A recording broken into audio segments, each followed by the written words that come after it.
శుభం బియాదు. శ్రీ గురుభ్యో నమః. కుంభరాశి వారికి జూన్ 15వ తారీఖు నుండి 30వ తారీఖు వరకు ఏ విధంగా ఉన్న విషయాన్ని మనం విశేషంగా తెలుసుకోవడం ప్రయత్నం చేద్దాం. కుంభరాశి వారి విషయానికి వచ్చినప్పుడు రాశిలో రాహు యొక్క ప్రభావం కనిపిస్తుంది. ద్వితీయ స్థానంలో శనీశ్వరుడు, తృతీయలో కుజుడు. అంటే వరుసగా రాశిలో ద్వితీయం, తృతీయం మూడిట్లో కూడా 3 పాపగ్రహాలు కనిపిస్తున్నాయి.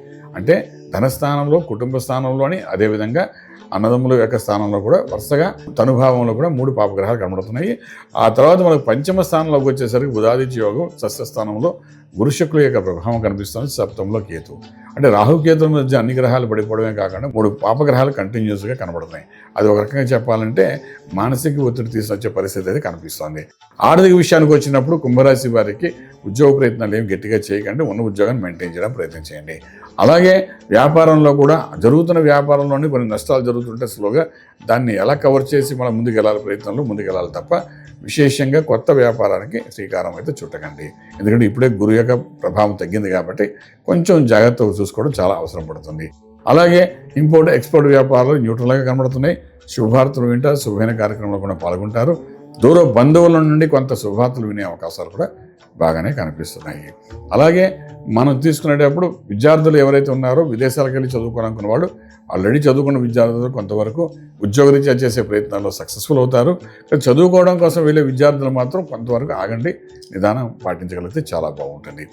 అలాగే ట్రేడింగ్ చేసేటప్పుడు లక్కీ నెంబర్ 8 బాగా పనిచేస్తుండ్రు. ఐరన్ కోర్ మీద, స్టీల్ మీద, మైన్స్ మీద ట్రేడింగ్ చేసుకుంటూ వెళ్ళండి. అందులో కొంత సక్సెస్ఫుల్ కనబడే అవకాశం బాగానే కనబడుతుంది చెప్పగలుగుతాం. ఇదల్లా ఒక పక్క ఉంటుండగా శుభవార్తలు, శుభమైన కార్యక్రమాల్లో పాల్గొంటారు. కొంత అవమానం కూడా జరుగుతుంది పెద్దరికం వహించడం వల్ల. అంచేత భరిస్తూనే మీరు అన్నింటిలోనూ పార్టిసిపేట్ చేస్తారు. అది తప్పదనుకుంటూ దీనికి కారణం ఏంటంటే శనీశ్వరుడు యొక్క ప్రభావం వల్ల కొంత అవమానం కూడా కలిగే అవకాశం ఉంటుంది.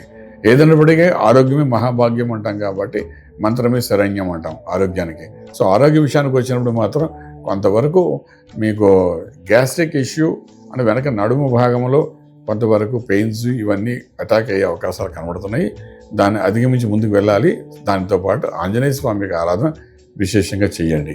ఇది చేయడం వల్ల సంకట విమోచన జరుగుతూ కొంతవరకు దీన్ని అంటారు. ఆంజనేయ స్వామిని ఏ రకంగా ఆరాధన చేయాలంటే 11 ప్రదక్షిణలు చేయండి, లేదంటే ఆకు పూజ చేయండి, లేదంటే తిలకధారణ చేయించండి, లేదా వడమాల పూజ చేయండి. ఏదో ఒకటి 15 రోజుల్లో ఒక 2 సార్లు చేయించండి. ఒక మంగళవారం కానీ, ఒక శనివారం కానీ. ఇవి చేసుకుంటూ వెళ్ళడం వల్ల కొంత సంకట విమోచన జరిగి రాజమార్గంలో రాజ్యాంగం పొందగలుగుతారు. శుభం బియాదు.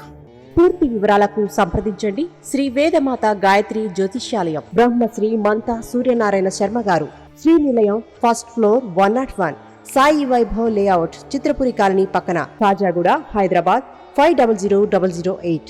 సంప్రదించవలసిన ఫోన్ నంబర్ 8855559147, 8855559148, 9849996644.